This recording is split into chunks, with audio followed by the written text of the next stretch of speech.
It was an ordinary day in 2019 when Rob Parks received a phone call from the police that shattered his world. It turned out someone wanted him dead. The police played him a recording of two people planning and bargaining over the price of his murder, and he recognised one of those voices as that of his ex-wife. The mother of his child was heard asking every seedy character around town if they knew anyone that could make someone disappear. Rob was horrified when police told him this, but he wasn't really that surprised.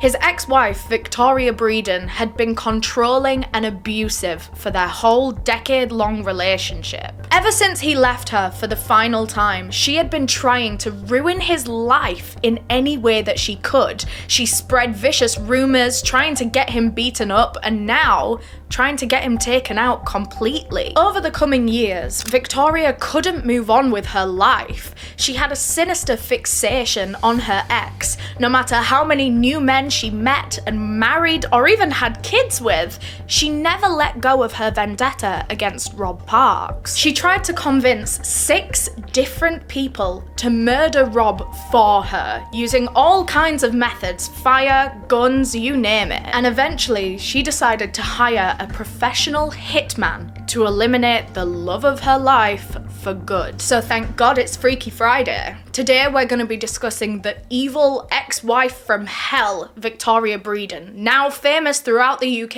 as the Black Widow, and her ex-husband Rob Parks, who survived her many attempts to murder him.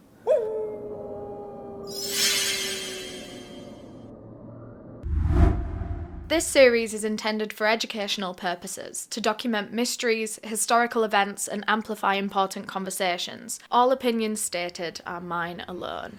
Before we get into this episode, I just want to thank our sponsor for making this video possible, NordVPN. I spend a lot of time online, deep diving the internet and researching cases from all over the world. And without a VPN, I'm restricted to just the internet of my own country, and I'm missing out on so much valuable information from other places. Using a VPN means that you can access content from all over the world that might otherwise be locked to you. So this unlocks so many different things, from news platforms to new games to different streaming services. I'm sure many of you know by now that streaming services like Netflix have whole different libraries depending on what country you're accessing the website through. So I'm always virtually flying all over the world just to watch different movies. And it even works in the reverse. So I, for example, watch a lot of things on BBC iPlayer, which is a UK only streaming service. So then when I travel for work or when I go on holiday, I miss my BBC iPlayer shows, but with a VPN, I can travel back to the UK and watch as if I'm still there. And in 2024, I can't say it enough how important it is to have a VPN. I never use the internet without NordVPN enabled because it keeps all of my data and all of my information protected. There are so many threats online these days, and it's really scary. From ransomware to malvertising, password attacks, people are constantly trying to get a hold of your sensitive data. But protecting yourself from these threats is easier than ever with NordVPN. Just one account can protect up to 6 devices. So I've got it on my laptop, I've got it on my big PC that I do all my work on, I've got it on my phone, on my tablet, and Nord offers so much more than just their VPN. They have so many extra bonus features like Nord Locker. This keeps all of your files backed up and protected, so you don't have to worry about anyone coming in and seeing or stealing or selling your information. I could go on and on about how great NordVPN is all day, but I think you should go and check it out for yourself. And lucky for you guys, NordVPN is offering you an exclusive deal when you click the link down below. That's nordvpn.com/Eleanor, and it is 100% risk-free with NordVPN's 30-day money-back guarantee. So thank you very, very much to NordVPN for sponsoring yet another video on the Eleanor Neale channel. Now, before we get into this case, I want to warn you that we are going to be covering a lot of sensitive topics, including discussions of domestic violence, stalking, and murder, so viewer discretion is always advised. So now it's time to discuss the strange and terrifying story of the man that survived the UK's Black Widow. Robin Charles Parks was born in 1980 in the rural English county of Northamptonshire. He was the oldest of 4 brothers and he had a very typical childhood. Although his father was pretty distant as Rob was young, and so actually he ended up seeing his oldest brother as like another father figure. Rob was quiet in school. He always just got his head down and worked, which he was naturally very good at. He was very intelligent, and actually he said he was quite geeky. But he got really good grades, and at the age of 18 in 1998 he moved up north to Teesside University in Middlesbrough to study psychology and criminology.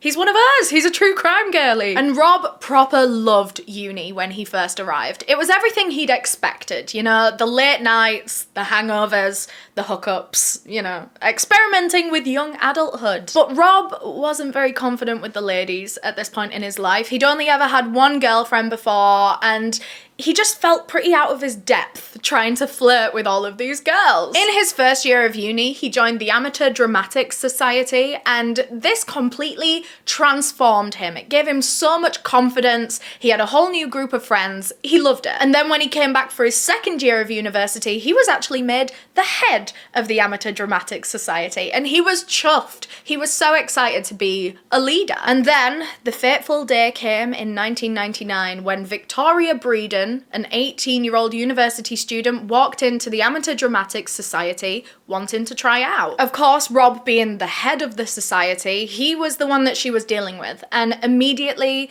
she caught his eye. She was quite timid and shy, but there was something about her that really intrigued Rob, and he wanted to get to know Victoria. So as the next few days went by, the two of them would meet up in the student bars with all the rest of the Amateur Dramatic Society, and they got on like a house on fire. They were really clicking, the rest of the society noticed it, and it got to a point within like 2 weeks of them meeting, they were inseparable. In fact, Victoria would spend a lot of time over at Rob's uni house, way more time than she even spent at her own house. Which, I guess, in the early stages of a relationship, especially when you're still a teenager, you could easily put such clinginess down to excitement. Like, I remember when I first started seeing my boyfriend. Sorry, I bring up my boyfriend all the time, but I just love him, guys. But I remember when we were first seeing each other, I just wanted to be around him all the time. I wanted to speak to him and get to know everything there was to know about him. I was just so intrigued. But you have to be careful to not let that excitement get in the way of a healthy relationship forming. You need time apart to be able to clear your head and make sure that you're making the right decisions. And of course, there's so much more to life than just your romantic relationship. You need time for your hobbies and your friends and your family, and even for complete alone time. But Rob and Victoria weren't having that kind of space from each other. His flatmates realised how unhealthy this was, but Rob himself had no real reference for what a normal relationship should be like. He thought that being so inseparable and so infatuated with each other was totally normal, which I think, like I said, to a degree it kind of is, but this was starting to go into territory where it's not healthy, and everyone around him was noticing. And Rob had heard of relationships having a honeymoon phase where you can't get enough of each other, but for Victoria, it went way beyond that in a really toxic way. By the time Rob was 20 and Victoria was 19, their relationship had completely isolated the two of them from everyone else. Victoria wouldn't really let anyone else around the two of them, and I'll talk about how she did that a bit later on. But Rob was recognizing how unhealthy this was, and he wasn't fully happy. And so that summer, when university ended and they were gonna go home to spend the summer with their families, Rob broke things off with Victoria. Of course, she was very reluctant to the breakup, but whatever, she couldn't really do anything about it. They went their separate ways for the summer, but she just kept calling and calling and calling every single day. And then when uni started up again in the fall for Rob's third year, The two of them were inseparable all over again. They just reconnected like magnets. Just trying to get any space away from Victoria became extremely difficult, and Rob was realizing at this point that he no longer had his own friends outside of her. Other than his flatmates, but I guess that's like forced proximity. You're living in the same house as them. But everyone else that he had met at the beginning of uni and connected with, people on his different courses, he'd realized that everyone had just drifted out of his life. Victoria wouldn't let people be around them, like I said, and she would do this in very manipulative, sneaky ways that weren't immediately obvious to Rob. When Rob would make plans to see friends, he would be like on his way out of the door, and suddenly Victoria would start complaining of a debilitating headache. She would say that she couldn't go out, it'd be too loud for her, it'd be too painful.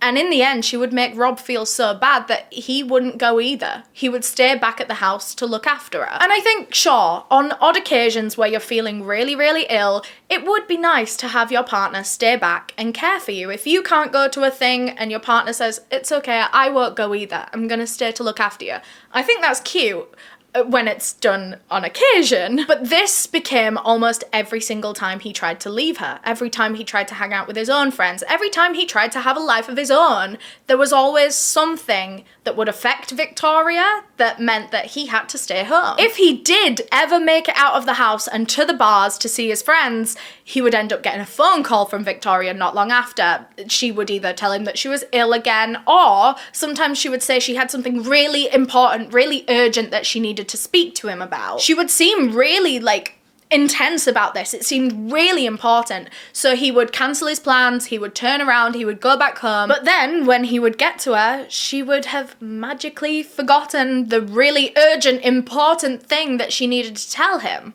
So they might as well just spend the rest of the night in bed now, huh? Because that is all they ever really used to do. That's all Victoria ever wanted to do, is just lay in bed and nap and just cuddle and watch things on TV. And that was all Rob would be allowed to do. But Rob thought that his girlfriend was in serious, genuine pain, to the point where, of course, he wanted to look after her. He wanted to be a caregiver for her. Every time she asked him to, Rob would drop everything that he was doing to go and look after her, because again, he believed it was all genuine, and a good boyfriend would want to be there for their girlfriend while she's going through a really bad physical health period, you know? But it seems that as Victoria was realizing how easy it was to control Rob and control what he was getting up to and who he was seeing and where he was going, she started to do it even more. Victoria would always complain of these debilitating abdominal pains and headaches, migraines. She believed that she was suffering with endometriosis, and she was going through all these different tests to figure out if that's what it actually was. Endometriosis, if you're not already aware, is a condition where the tissue that normally lines the inside of the uterus starts growing outside of it. And this can cause a lot of pain, a lot of discomfort, painful cramps, heavy periods, pain during sex, and sometimes even infertility. It's really brutal, and it can genuinely make everyday life so hard for sufferers because the pain is so intense and constant. And it's also very common. Endometriosis affects around 1 in 10 women. Now, we couldn't find any records saying that she was officially diagnosed with endometriosis, but I guess you can't just go and access anyone's medical records whenever you want. So that doesn't necessarily mean that she didn't have it or that it wasn't diagnosed later on. But as Victoria was going through all of this intense pain, Rob recognized that as a man, he would never understand this kind of pain. And he had no reason to doubt Victoria either. It all seemed very genuine. She seemed in so much physical pain. And Rob felt such a strong duty of care for Victoria because, well, he loved her. And like any caring partner, he wanted to help her through her suffering. So he basically allowed himself to become Victoria's carer. He would rock her to sleep through the hours of pain every night. He would help her to and from the bathroom when she was doubled over with such painful cramps. But any time that he didn't get to her quick enough, or every time he didn't do something exactly perfect, exactly the way that she wanted, whenever she wanted, Rob became a failure in Victoria's eyes. But the more time he spent running around after Victoria, the more he felt he lost himself. He could feel his identity slipping away, and he wanted to do something about it. About 3 years into their relationship, Rob was 21, Victoria was 20, and he tried to call things off with her. Dozens of times, actually. He would always tell her that, unfortunately, the pressure of being at Victoria's constant beck and call was just too much. And it wasn't even just that. It wasn't that he had to be her carer. It was that he would get berated at the same time. Nothing was ever good enough for Victoria. I feel like it could have been different if he was her carer and she was showing genuine gratitude for it. But he felt almost like he was being used, and that can't be an easy feeling when you're in love with someone and you feel like they're just using you as a bedside nurse. So he tried to break things off with her several times, stating those same reasons, but every time they would break things off, they would find themselves back together not long after. And Victoria would use every tactic in the book to keep Rob loyal to her. One night in 2001, after he had broken up with Victoria one of the many times, Rob went out on a night out and he brought a girl back to his student house. But before things could get intimate with this other girl, there was a frantic knock at the front door. One of his housemates answered it, and there on the doorstep stood Victoria Breeden. She was in a complete state. She was crying, claiming that she'd lost her keys and she didn't have anywhere to go. She couldn't get into her house. She had nowhere to stay. Now, Rob's flatmates knew all about Victoria and how controlling and ungrateful she was for Rob. So they actually tried to protect him in this moment, and they said, he's not home, we can't help you. But she, refused to leave. She broke down sobbing, wailing. She curled up on the floor on the doorstep, in the fetal position. She was rocking. It was a whole entire scene. And Rob could hear all of this going on upstairs, and he was, quite frankly, embarrassed. Embarrassed that his flatmates were having to deal with this, embarrassed that the neighbours will have all heard this in the middle of the night. So he felt like he had no other option than to let her inside to calm down. And they actually had a spare bedroom in their uni accommodation, so they told her that she could stay the night in this spare bed if she was calm and quiet, and she agreed to do that. But then, the next morning, when Rob wakes up in his bed next to the girl that he had brought home, he turns over, and on the floor next to him is Victoria! She had been laid there, sleeping on the floor next to him and the girl that he'd just slept with. Weird. God knows how long Victoria had actually been there, but she was awake at this point. She had just been waiting for Rob to wake up so that she could berate him. So when he woke up and he saw Victoria awake, staring at him, he suddenly got up and he's scrambling to try and get all of his clothes back on as Victoria is screaming the house down, talking about how Rob had betrayed her, how evil he is. Only it wasn't exactly a betrayal, was it? The two of them had broken up and gone their separate ways, free to see other people. That was a definitive decision that they had made. Even though they were a constant on-again, off-again relationship, this was an off period. So Rob hadn't necessarily done anything wrong. Victoria was just unwilling to accept the fact that Rob wasn't hers anymore. She was now intruding on his life, and she felt entitled to do so. After the incident, Rob asked her why she came into the room while he was there with another girl, and Victoria actually said that apparently while she was trying to sleep in that spare room, one of Rob's housemates had come in and tried to get into bed with her, which is gross. Rob confronted all of his housemates. They all vehemently denied it. But Rob didn't want to believe that Victoria would lie about something like that, because it is genuinely terrifying to go through a situation like that. And, he did believe her at the end of the day. Although he did have some doubts about maybe how exaggerated it would have been, baseline, he believed her. According to Rob, Victoria always found different ways to make herself appear vulnerable. He says that this was a technique that she would use to emotionally manipulate him. But Rob said that the two of them did end up getting back together because she had found his kryptonite.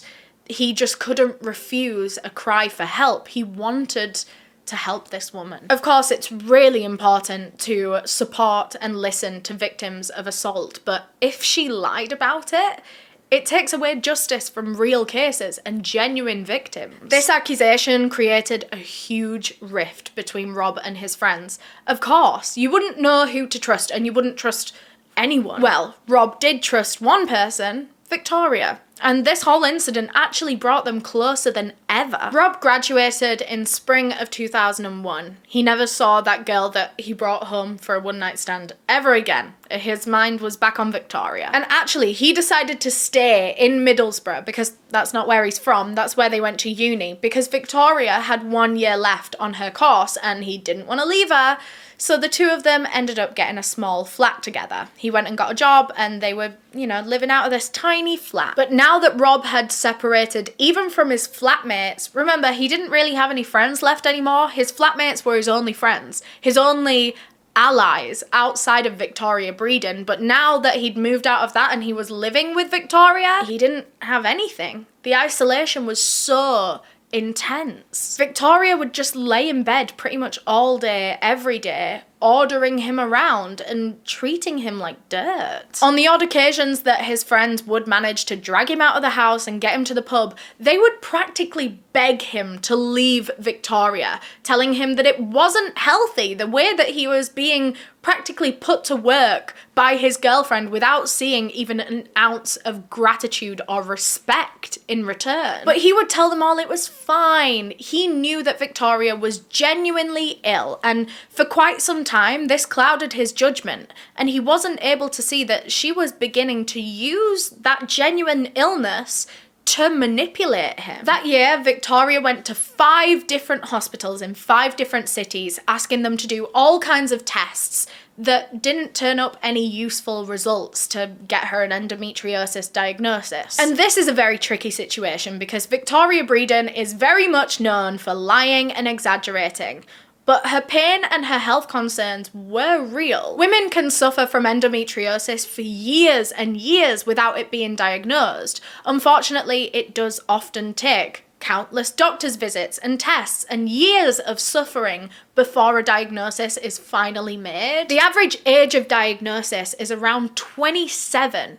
Let that sink in for a minute, because women that have endometriosis usually start getting the symptoms like a decade before that. Around this time, Victoria would have been about 21, 22. So if we're going by that 27 diagnosis age, then she had a way to go. As we discuss Victoria's case, I want you to keep in mind that we're not trying to take away from that struggle, and I think 2 things can be true at once. She can be in genuine pain, but she can also be using that genuine pain to manipulate the people around her. After one particular hospital visit, when a bunch of tests had come back with absolutely fine results, one of the doctors pulled Rob Parks aside and asked him what Victoria's pain threshold was like, just in general. This doctor was essentially asking if Victoria could be exaggerating her pain. Is she just a drama queen, is what he was asking. And this was the first time that Rob was kind of forced to consider that that might actually be the case. He didn't think that she was exaggerating though. He believed that every single part of this was genuine, and he was still caring for her in every way possible. Over the coming years, Victoria finished her university course, Rob actually did his master's in advertising, and the two of them ended up moving in with Rob's parents. Rob's parents said that they tried to connect with Victoria while she lived with them, but she just had walls up. She didn't make any effort with them.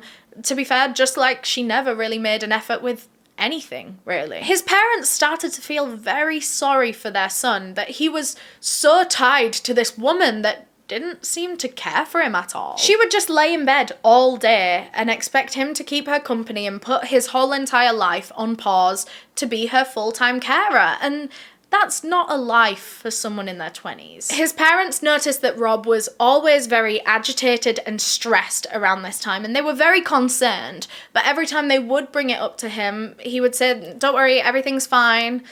I guess he didn't want to worry his own parents, but they could tell. Parents can tell. But after living with his parents for a few months, Rob decided that he was done. Once again, he sat Victoria down and tried to break up with her. And this time he was very serious. He was like, "This time I mean it." He explained to her that the constant pressure of being her emotional and medical support was just too much for him to take, and he didn't have his own life anymore. He was becoming stressed and depressed, and He just needed to set himself free. But then the two of them sat and talked for 12 hours straight, with Victoria convincing him that they could be together. They could find a way to make this work. She believed that the solution to their problem was for the two of them to move in together. Just the two of them, like they were in that tiny flat in Middlesbrough, away from everyone else. That was where she believed they thrived, was in isolation. So Rob agreed to give it another go if they were just living alone. So they moved out to Milton Keynes. And they actually got married shortly after, in April of 2004. Rob was 24 years old, Victoria was 23. It was a very quiet wedding. Both families on either side of this relationship didn't seem too excited that their kids were getting married. Rob invited some of his friends from his uni days, but they didn't actually show up to the wedding at all. Anyone that knew him from around that time and knew Victoria knew that he was making a terrible mistake.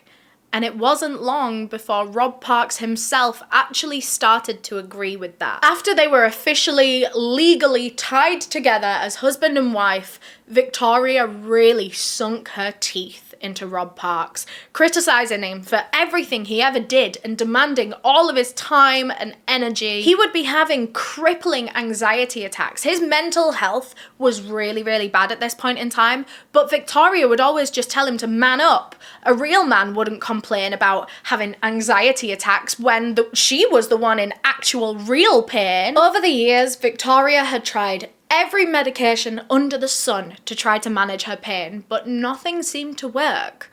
Until one visit to a specialist changed everything. They suggested a new and rather unconventional way of managing the pain.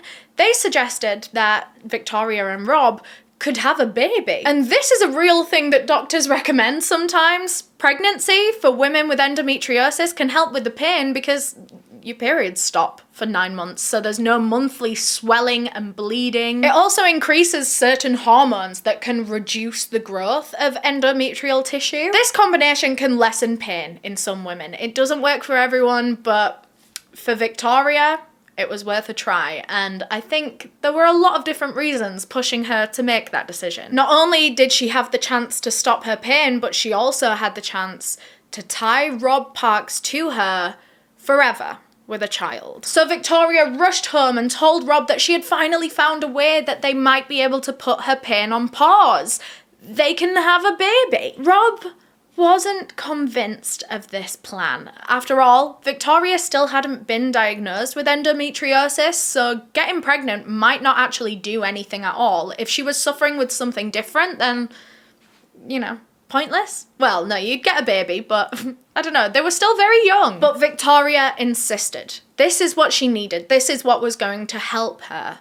And soon enough, she was pregnant. Obviously, Rob was already caring for her day in and day out, so not much changed there. He kept up his caring husband duties. In 2006, Rob and Victoria welcomed a beautiful baby girl, and it hit Rob like a lightning bolt. Suddenly, all that mattered was protecting this tiny little person. For the first time in 7 years, Victoria Breeden was no longer the most important thing in his life. And it was like she could sense it already. Any parent will tell you that a newborn baby is a 24/7 commitment. And on top of that, Rob was already working a full-time advertising job that he was really proud to have gotten, by the way. He did all his masters, he got this great job, but he was extremely stressed now. If he was struggling to balance his wife's care needs with work before, now there was another person in the mix, a little baby. And of course, Victoria was hardly ever in a fit state to be able to care for the baby. So Rob was now looking after 2 people and working a full-time job. Victoria would even call him while he was at work saying, "The baby's screaming and I don't know what to do, there's something seriously wrong with her." But when Rob would rush home, the baby would be absolutely fine. As their baby grew into a toddler, Rob found himself having to have some very difficult conversations with himself in his head. If he was being honest with himself, he'd known that this relationship with Victoria was not right from the very beginning. Obviously, he's been trying to break up with her for years and years and years, and somehow they've ended up married with a kid. And now, when he was having these thoughts that he'd made a huge mistake getting with Victoria, he would obsess over one thing in particular, and that is how would he explain his wife's behaviour and their dynamic as a married couple? How would he explain that to their daughter? Victoria was always telling him what to do, how and when to do it, where to go, and why he needs to go places. Like, what kind of message would that send to their child? One day, not long after their daughter's first birthday, they were all driving in the car somewhere when Victoria brought up to Rob the idea of having another child. Victoria said that their daughter needed a sibling around her own age to play with, and she believed it would be the best thing for not only their daughter's development, but for them as a family, as a whole. And in that moment, a whirlwind of shock and anger took over Rob's mind. He didn't even get a chance to think it through before he just blurted out the words, "I can't do this anymore. Any of it. I'm leaving." The sentence hung in the air for a long time. Victoria was completely silent for the rest of the car journey home and for the rest of the night after that. But Rob was feeling good. Actually saying all of that out loud had given him a confidence that he'd never actually felt in this relationship before. He finally recognized that he needed to recover from this relationship, from years of gaslighting, emotional abuse, and coercive control. Rob knew that this decision was for the best, not only for him, but for his daughter. He would be able to be a much better father if he wasn't being worn down by his wife all the time. So in April 2008, when his daughter was 1.5 years old, Rob left the family home and he began the process of divorcing Victoria Breeden after 4 years of marriage. A week after leaving Victoria, Rob moved into his own flat and he was skiving off of work for a while because he was worried that she might actually just turn up to his work to either berate him or to try get him back or to, I don't know, to do something, anything. But she actually didn't try much, which shocked me. She's always trying different tactics to get him back, but it seems that she kind of accepted him. I mean, for the most part, things were just very frosty whenever they would see each other because obviously they were splitting their daughter's time between them equally, so they would have to meet up quite a bit to exchange their daughter. And like I say, it would be very frosty. She obviously wasn't friends with him at this point in time, but there was nothing major to note. Overall, things were seeming quite positive for Rob. He was beginning to thrive without Victoria. He was suddenly making friends, he was going out, he was speaking to women, although he was mainly focused on that newfound freedom, the fact that he could do whatever he wanted. Meanwhile, Victoria was actually moving on herself. Less than a year after Rob left her and she got a divorce, she was already involved with a new man named Russell. She very quickly asked Russell to move in with her into the house that she had once shared with Rob. And within months of knowing this new guy, she was getting her and Rob's daughter to call Russell daddy. By the summer of 2010, their daughter was almost 4 years old, and one day Rob receives a very panicked phone call from Victoria telling him that she had to take their daughter to hospital. There was something seriously wrong. She said their daughter had a fever, a loss of appetite, and so Rob dropped everything to go to the hospital to be with their daughter, just like he had for Victoria all those years before. So Rob drove from Leeds, where he was now living and working, all the way to Milton Keynes, 150 miles away, and he walked into the hospital to see his precious baby peacefully sleeping in a hospital bed. Victoria was deeply worried that the doctors were doing a bunch of different tests, but they weren't finding anything wrong with her daughter. Victoria had told the doctors that her daughter had so many different symptoms: constipation, allergies, all the things that we said before, you know, loss of appetite, fever. There was so much seemingly wrong with this little girl, but there wasn't actually anything wrong with her. Doctors were confused why Victoria seemed so stressed because all of the symptoms seemed to be alleviating while she was in hospital. The girl was getting better, but for some reason Victoria was only getting more and more stressed. Every time Rob would leave the hospital and then return to see his daughter, he would return to there being some new issue with her. And then, on one particular day, his 4-year-old daughter turned to him and said, "Mummy puts a hot water bottle in my bed every night and shuts the window because the traffic noise will keep me up." This is important because she was actually in hospital in the middle of summer, in the hottest weeks that we had had all year. Yet her mother is making her sleep with a hot water bottle and with the window closed to get no fresh air or ventilation. If she had a fever, why on earth would we give her a hot water bottle to make that temperature even higher? Does that mean that the fever wasn't real at all? Was it faked by Victoria using hot water bottles. And things got even weirder when their daughter was discharged from hospital. Victoria refused to tell Rob what kind of medications their daughter was on. In fact, she refused to tell anyone. Even her new boyfriend wasn't allowed to know what medications she was on and how much she needed at what times of the day. It seemed that Victoria wanted to be the only person that could support her daughter's health. Her desire for control is getting worse and worse, even to the detriment of her daughter. A few months later, Victoria and her new partner, Russell, drove to Rob's house. She flung open the car door, rushed over to the front door. She was like banging it down. She was already very agitated, demanding to be let inside. So Rob opens the door, sees her in this state, and he's like, absolutely not, I'm not letting this into my house. And she was irate, saying that she needed some of their daughter's clothes that had been left at Rob's house, and Rob was saying, okay, they're in the wash right now, they're gonna be another hour or so, I can bring them to your house when they're done. But no, Victoria was not taking that. She was screaming at him, as she always was. She always came at everything with such vim. And then she starts like trying to push past Rob and trying to barge in the house to go and fucking get the clothes herself or something. So Rob stands his ground. He like tries to block her, doesn't let her into the house, and then she slips and falls on the ground. It wasn't Rob's fault. It was hers, really. But as she laid there on the ground, acting like she was so hurt, she yelled to her boyfriend Russell in the car, "Did you see that? He assaulted me!" Rob insists that he didn't lay a hand on her, he didn't use any force, he was literally just trying to block her from getting inside his house.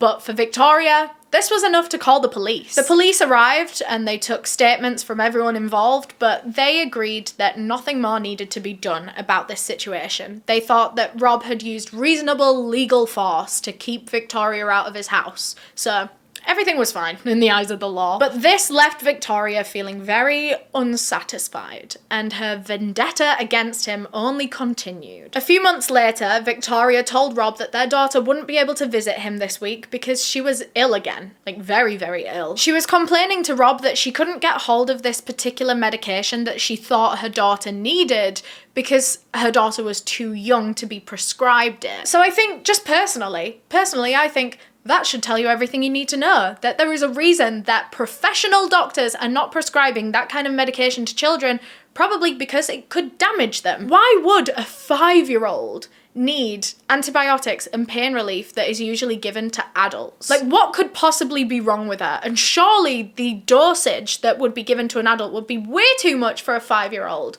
What the fuck was Victoria trying to do? Rob was actually able to get a look at his daughter's medical records at one point. Not sure how he managed it, but he read a GP comment in there that there were some concerns over Munchausen's and Munchausen's by proxy. If you aren't aware, Munchausen's syndrome is a psychological condition where someone pretends to be ill in order to generate sympathy and attention from others. And the other version, Munchausen's by proxy, is similar, but the person affected by the syndrome will pretend that someone else is sick, not themselves, someone else is sick, so that they can be a saving grace to them. Rob noticed that his daughter seemed perfectly happy and healthy and fine whenever he was taking care of her.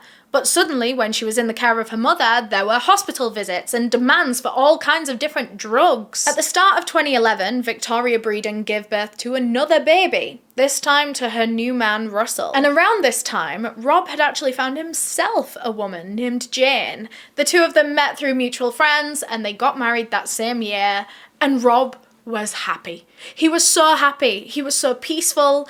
Everything was content. But it didn't remain that way for very long. All of a sudden, he began receiving these very creepy phone calls in the middle of the night from a blocked number, and when he would pick it up, it would just be like heavy breathing on the other end. At first, he thought it was just some weird, creepy prank, but as time went by, the calls were not letting up, so eventually Rob felt like he had to go to the police. Someone was harassing him. So the police traced these calls and they found that they were coming from a prepaid phone.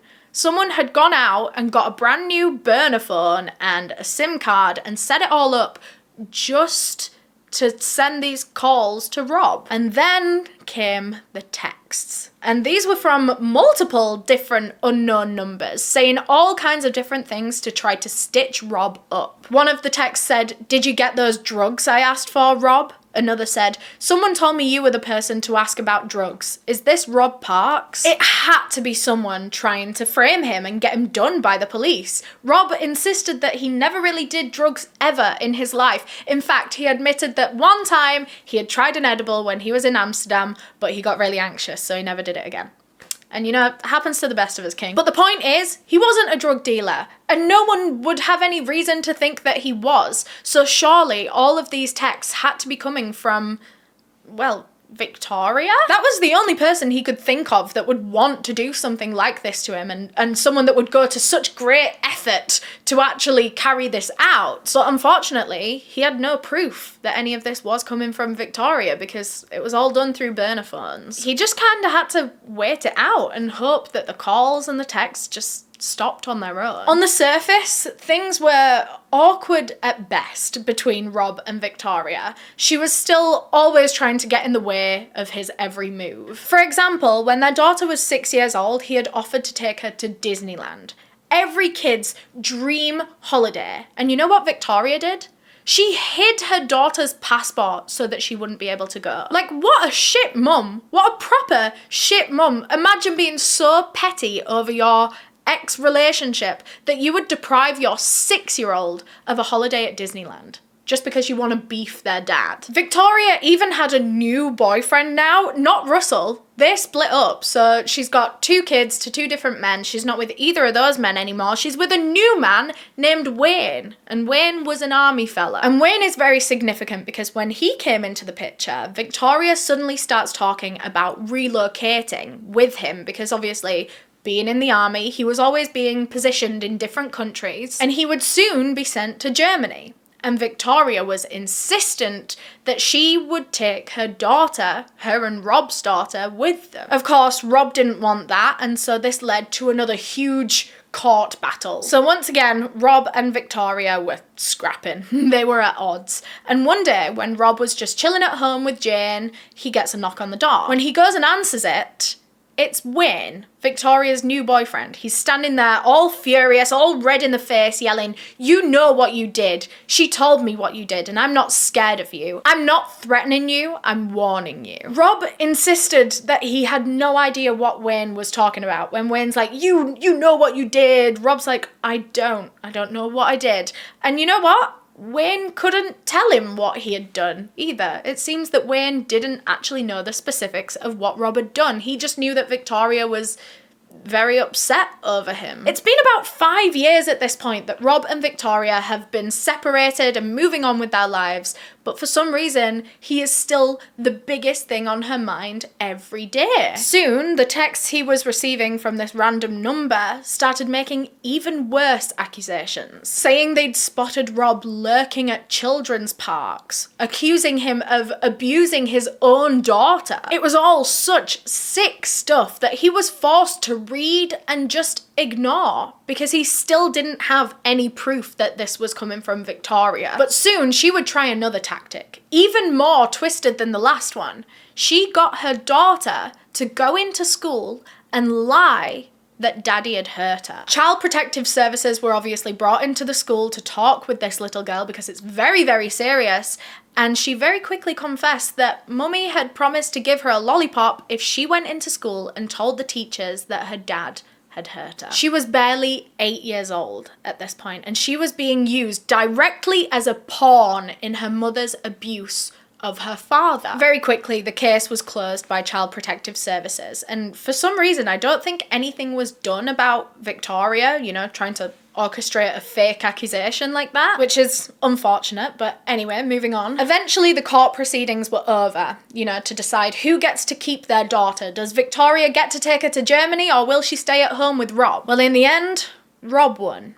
Victoria would not be allowed to take her daughter out of the country. She would have to relocate without her, and their daughter was going to live with Rob and Jane. He had finally gotten his daughter away from this woman that had created fake illnesses to keep her in hospital for no good reason and used her as a pawn to get what she wanted. After her plan to take their daughter to Germany had failed, Victoria went radio silent. She cut basically all contact, even birthday cards and Christmas cards. She didn't send them. But she hadn't given up on this whole thing. In fact, quite the opposite. She had been preparing her worst attack yet. On October 2nd, 2013, Rob received a text from another unknown number saying, "We are going to burn your house down," in all capitals. At this point, Rob was used to these ominous, anonymous texts.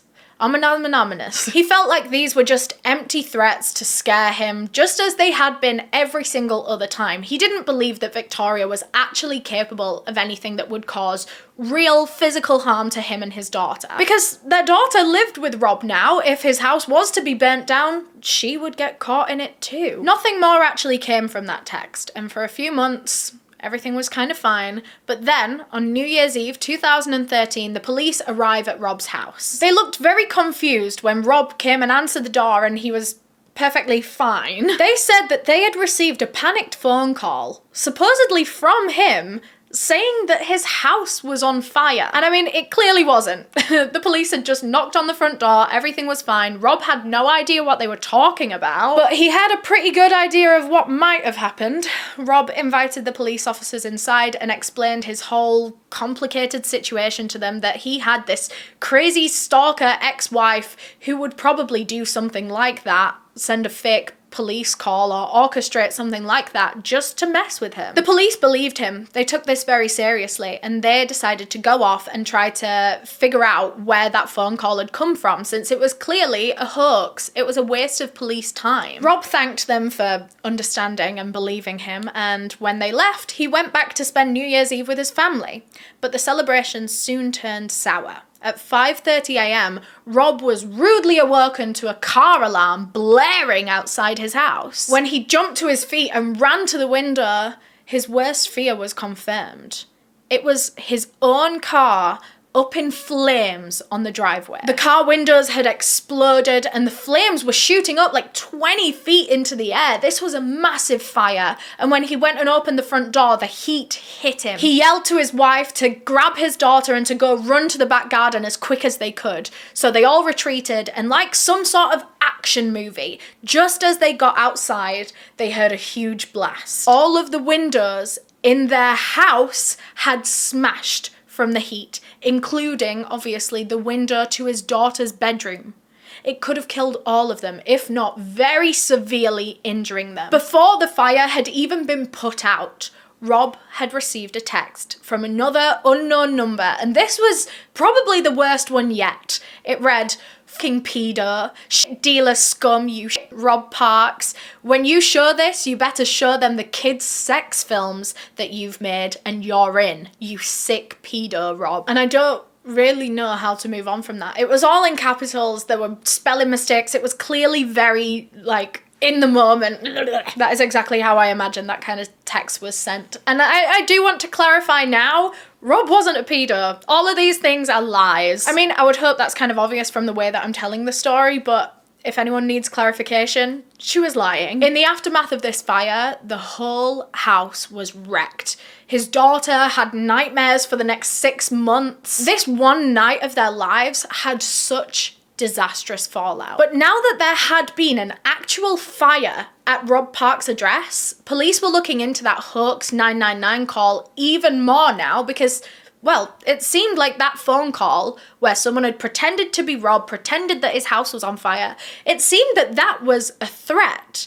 And now someone had actually followed through on that threat and set his car on fire. The investigation dragged on for weeks and months, and this only made Rob's anxiety so much worse. He couldn't sleep for ages after the fire, and neither could his daughter. Like I said, she would have nightmares about this. Rob was really worried that this whole thing, this whole situation with her mother would really mess up their daughter, and he couldn't believe that she was doing this. At the end of 2014, Victoria and Wayne relocated to Germany. Wayne was now posted there with the army, and their daughter, well, Rob and Victoria's daughter, was living with Rob. So as 2015 began, everyone had a lot more optimism about this whole situation. Now that Rob's tormentor was hundreds of miles away, surely she might finally give up. But as you can see from the length of this episode, she did not give up. Rob received a call from the police one day. It was a warning, letting him know that Victoria and Wayne had been caught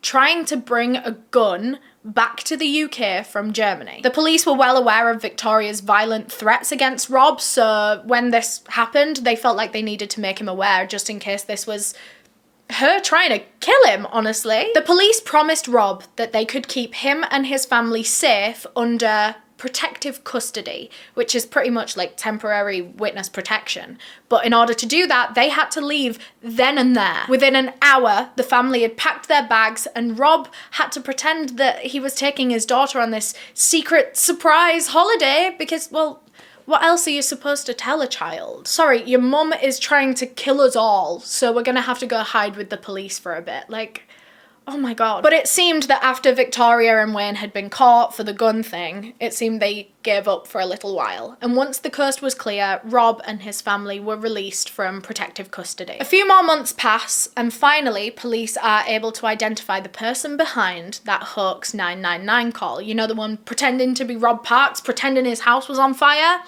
Turns out, it was Wayne. And not only were Wayne and Victoria suspected of orchestrating this hoax 999 call, they were also suspected of starting the damn fire itself. So the two of them were ordered to come back to the UK from Germany for questioning while their house in the UK was raided and searched. Now this part is really frustrating, but police didn't actually find enough evidence to connect Victoria to this crime, although they acknowledged that she definitely did have a motive, but unfortunately she just couldn't be placed at the scene, so she was never charged for anything here. But Wayne was sent to trial for it, and in court they played out loud this hoax 999 call, and it was almost comical how much it sounded like Wayne. It was hardly like he'd even tried to put a voice on. And what's even funnier, right? He was claiming to be Rob Parks, he gave over his name and his address, but he spelt Rob Parks wrong, and he actually gave the wrong address. Like, you have one job. If you're pretending to be someone, you have one job. Another funny thing that happened in his trial, sorry, such a comedic trial, but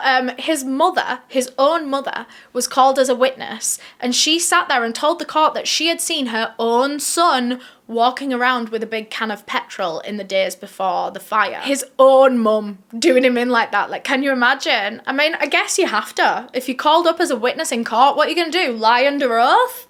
No, she dobbed her son in. In the end, he was found guilty of this hoax call and of starting the fire, and he was sent to prison. And shortly after being sent to prison, Victoria divorced him. Could you imagine that? Like, you carry out such an evil, sinister arson attack on this innocent family because your partner convinced you to do that. And then, when you get sent to prison for it, she abandons you. She's like, well, you did it, babe, not me. That is just so Victoria Breeden, huh? By late 2018, it had been 10 whole years since Rob and Victoria had separated. He was now 38, and he had spent the last decade trying to move on and rebuild his life. Their daughter was now 12 years old, nearly a teenager. But one day, Rob received a message on Facebook from someone that he didn't know, a man named Graham, asking him if he knew Victoria Breeden. Graham explained that he was concerned about Victoria's behaviour. He suspected that she was deeply troubled and actually quite a dangerous person, and he was just looking for someone that might understand that, someone from Victoria's past, like Rob, might be able to understand. But at this point, Rob's trust was worn down so much, and his suspicion was so high that he didn't know who Graham was and he didn't trust him. In fact, he didn't even trust that Graham was a real person at all. What if this was just another plot of Victoria's? This could well have been a fake account, so Rob didn't respond. Anyway, almost a year passed and Rob forgot all about that Facebook message. And then in late 2019, his older brother, Adam, passed away. Do you remember the older brother that was almost like a second father figure to him as he was growing up? he got cancer and was in hospice for quite a while until he passed away. But Adam's last words to Rob in hospice were just how proud he was of his little brother for building a life away from Victoria's control over him. On the day that his older brother died, the police called Rob again, and he tried to explain to him, look, this isn't the best time, I've just had to say goodbye to my big brother, but the police said that it was urgent.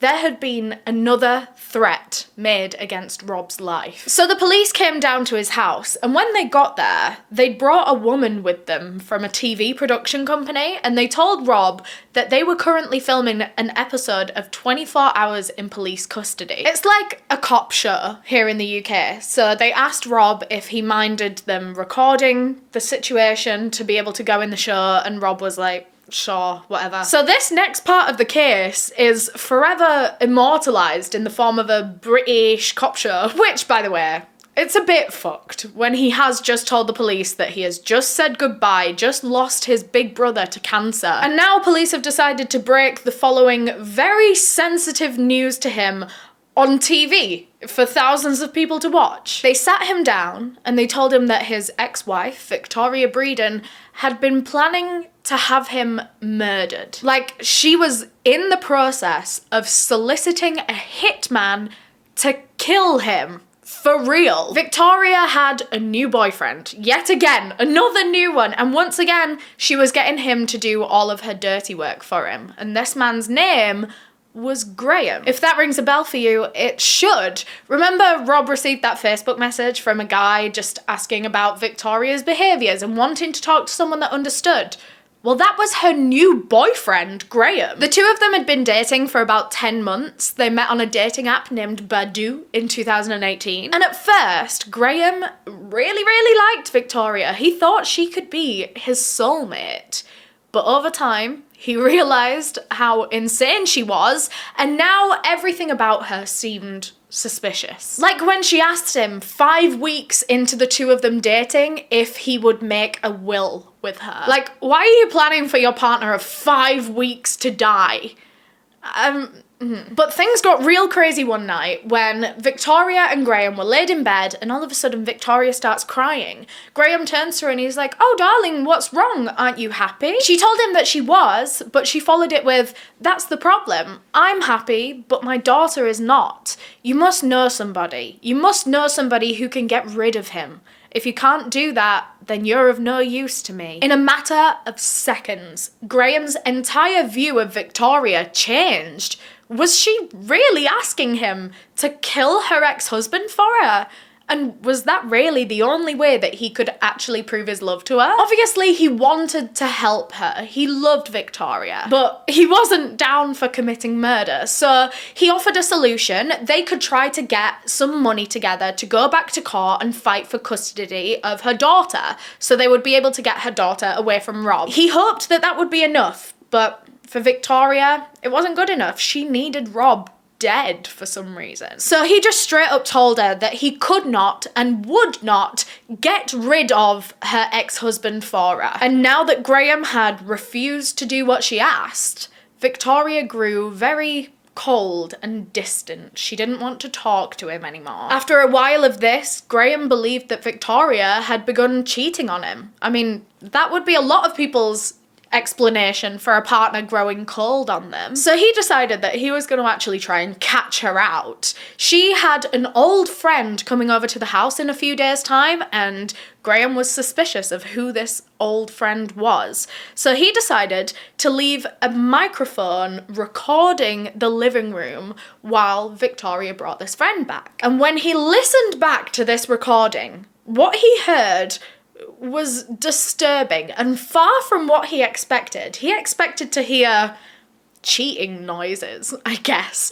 But instead, what he heard was Victoria hiring a hitman to kill her ex-husband, Rob. In this recording, you can clearly hear Victoria and this man discussing the price of Rob's life. They're so casual about it, and Victoria's got this like flirty tone in her voice. It's really disturbing on a lot of different levels. So the man tells her that the price rises depending on what kind of job she wants done. He says somebody bundled in the boot of the car and kicked to death would be cheaper, but more brutal things are very, very expensive. They ended up settling on a package deal that would cost Victoria about £5,000. She asked this man if the process was reliable, and he reassures her that it is. And then he asks, why? Who do you want to disappear? Victoria replies, it's my ex-husband. He's still making my life a living hell. So Graham's listening back to this audio recording, and it's nothing like he expected. He expected to hear some sex on the phone, let's be honest. He expected to hear his wife having sex, but instead she was planning a murder? So Graham went and confronted her with it, and he was like, what the hell is this? And she tried to deny everything. She was like, no, you're paranoid, it's just a prank. What? Who would do this as a prank on their partner? Like, that's not a prank. Obviously, Graham knew it wasn't a prank. What a shit excuse. And so on October 8th, 2019, Graham went down to the police station in Cambridge and handed over this audio recording. An investigation began into the attempted assassination of Rob Parks. Police actually took Graham's mobile phone off him and kind of kept it as evidence so that they'd be able to listen back to this audio recording. But Victoria found out that the police had this phone recording and she panicked. But don't worry, she came up with a plan. It wasn't a good plan, but it was a plan. The very next day, she showed up at the police station and she told them that her husband, or her ex-partner, I don't know if they'd like broken up at this point, because obviously Victoria was very mad that he had done this. I think they'd actually broken up, but whatever. She went to the police station and she was like, my partner came in the other day, Graham, and he handed in his phone. Well, I've got to tell you, that's not his phone. That's my phone that he stole off me, along with my purse and all my money. And she was basically saying that this fella had robbed her. Her ex-boyfriend had robbed her, and then what? Handed her phone into the police and tried to frame her for something? Anyway, she was basically going to the police station to say, that's actually my phone, can I have it back? And they were like, no, like it's evidence. And it was too late anyway, because the police had already taken the audio recording off of that phone and made copies of it. It was already police property now. When police listened to it back, they heard a conversation between Victoria Breeden and a man that they identified as Earl Gernon. Earl is a convicted drug dealer and a man with a very shady past in many different ways. Exactly the kind of man for the job, Victoria thought. In this recording, she told Earl all of these vile, baseless accusations that she's always making against Rob, and then she says, so with all these dodgy people, you know, how easy is it to get in contact with people who can make someone disappear? Earl said that all he needed from her was the target's name and a picture of them, and he would find someone to get Rob tied up, taped up, and kicked the fuck out of, left in Thetford Forest. Thetford Forest is one of the biggest in England, and it was pretty close by to where Victoria lived, so I guess an ideal place to hide a body. Earl suggested to Victoria if that method didn't work, he had another method in mind. He could go down to Rob's house and throw a brick through one of his car windows, so then when he hears this big crashing noise, he would come outside to investigate, and that is when they would really attack. They would go up, pin him to the ground, and smash his head in with that same brick. Police believe at this point during the recording, Victoria handed Earl a piece of paper with Rob Parks' written address on it. She also asked him how much a job like that would cost, and he put it at about £15,000, which took me back a bit. Like, I know that £15,000 is a lot of money. That's a life-changing amount of money for a lot of people, but it's also nowhere near enough to commit murder over, surely. I mean, there is no price that you should be willing to commit murder for, but to risk losing your freedom and the rest of your life to prison? £15,000? Like, I don't know. For that kind of job, I just expected someone to want to be paid a lot more, but whatever. 15,000. Victoria told Earl that she had that kind of money, and weirdly enough, she actually had £23,000 in cash in her house when police raided it. It was all like wadded and rolled up in different baby formula tins. She was hiding a frick load of cash. For what? Specifically for this? Had she been getting cash out and saving it, stockpiling it for years, just to kill Rob Parks? Either way, police felt like this was finally enough evidence to arrest Victoria on suspicion of conspiracy to commit murder in October 2019. She tried to fight it when they arrested her, and she gave so many reasons why she shouldn't be arrested right now. She needed to pick her kids up later, or like she still had some of her belongings at her ex's house. Obviously, none of them valid reasons to stop her arrest from going through. Meanwhile, Earl, the potential hitman, has shown up at the police station to hand himself in. Can you believe it? He must have found out that police had that audio recording. I don't know how, but he must have, surely. Why else would you turn yourself in? He told the police that he had only met Victoria twice in his whole entire life, and in fact, a direct quote from him is that she was just some random bird he talked to off the internet. After a series of different interviews, the two of them were charged with conspiracy to commit murder, and their trials began in March 2020. During the trial, a group of men that Rob Parks had never met before in his life were all giving statements about him as if they knew him. Or at least they knew the lies that Victoria had made up about him, shall we say. All of these different men that were brought up in court had been approached by Victoria to be solicited as an assassin. Each of these different witnesses that were called had been asked to kill Rob Parks. The first man was named Andy Peebles. He actually met Victoria and Wayne when they were stationed in Germany in 2014. They'd broken down on the side of the road, so Andy pulled over and he got to helping them. And he said that Victoria was very chatty, very talkative and open. She was telling him every dark detail about her life, including the fact that her ex-husband was a paedophile and he had their daughter and he must be abusing her. She would always tell people these awful, awful things about Rob to make them hate him. And then she asked this fella that she'd literally just met on the side of the road, if I could get a gun, could you do it for me? And this was how police actually discovered the first threat to Rob's life. Do you remember when the whole family had to be put in, like, protective custody? That was because this incident was reported. The next witness called up in trial was a Scotsman named Hamish Lowry Martin, and he was a seasoned criminal. When Victoria first moved out of the house that she shared with Rob after their divorce, Hamish was her new neighbour. She befriended him and she took a vested interest in his criminal past, asking him, so with all these dodgy people you know, how easy is it to get in contact with people who can make someone disappear? She told him all about Rob, well, all of the usual lies that she spread about him, and she offered Hamish £5,000 to find a nutter from Scotland who would take care of it for her. The next witness was a man named Daniel Proctor that Victoria had first met in 2015 after Wayne was sent to prison for the arson attack on Rob's car. And she was actually romantically involved with this man, with Daniel Proctor, which was a bombshell and a half. You've just got Wayne to set your ex's car on fire for you, and now you're cheating on him while he's in prison for it. That's insane. But anyway, one day Victoria asks Daniel, I want somebody killed. Can you help? So Victoria had at least 3 men standing up in court on that day saying the same thing,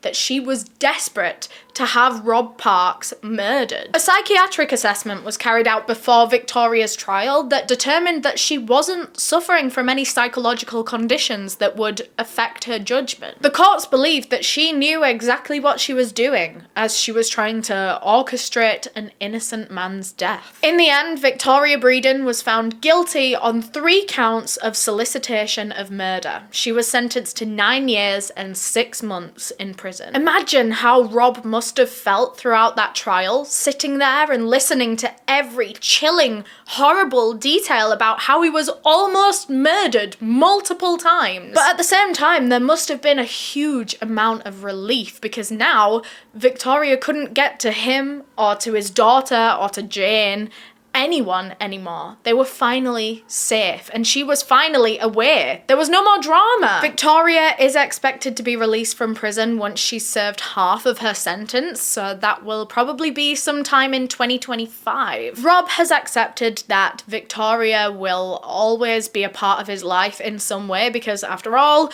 she is the mother of his daughter that he loves so very much. Their daughter is an adult now, but she is aware of everything that her mother has done to her father, but Rob doesn't want to influence whether or not she decides to have a relationship with her mum when she's released from jail. In his mind, that would make him just as bad as Victoria. He would be controlling his daughter and preventing her from what she wants to do. But I can't imagine the kind of heartbreak that would come when you grow up and you find out that your mother has been trying to kill your father your whole entire life, and she didn't seem to care that you would be caught in the crossfire of that. When the car was set on fire by Wayne and all of the windows in their house exploded, their daughter was in bed, asleep. It could have killed her, or seriously injured her at the very least. But it seemed that Victoria cared more about sending a message to her ex-husband than she cared about her own daughter's life. Rob's story really shows us just how important it is to spot those early warning signs of abuse in relationships. Domestic abuse comes in so many forms, and the more we talk about it and the more we raise awareness, the more likely people will be to recognize those early warning signs and to get out safely. In Rob's case, he thought a lot of the things that were happening, especially in the beginning of the relationship, he thought they were normal because he didn't know better, because he wasn't aware of the early signs of domestic abuse. And when he was abused, and when Victoria would tell him that he wasn't a real man for collapsing under the pressure and the struggles, he believed her. He believed that he was weak. We have got to move past telling men to man up, and we have to start taking their concerns seriously, because women can be just as sick and twisted as the male perpetrators that we so often talk about on this channel. But Rob has since found the courage to speak out and to share his story, which is an incredibly brave thing for anyone to do, and I'm sure that it will help a lot of people in the future. Today, Rob is working on a training program for a charity called Reducing the Risk that helps adult and child victims of domestic abuse. For anyone watching that might relate to the hard parts of Rob's story, or if you're interested in getting involved with the fight against domestic abuse,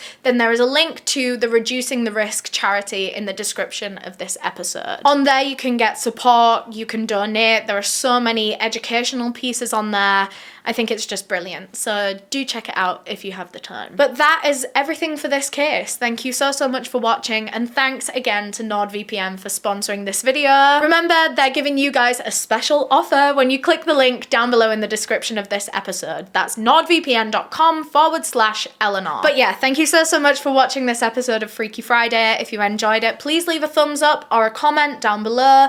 Engaging with this video in some way will tell YouTube that you liked it, and then they'll push it out, and then we'll all be happy. On a serious note, that is one of the best free ways to support a YouTube channel that you enjoy, is engaging with their content, so we would really appreciate it. If you want to watch another one of our videos, there'll be one on screen right now, or if you want to subscribe to my channel, you can click the circle with my face in, and hit the notification bell, because we're back almost every single week. And with all that being said, I'll see you next week. Bye!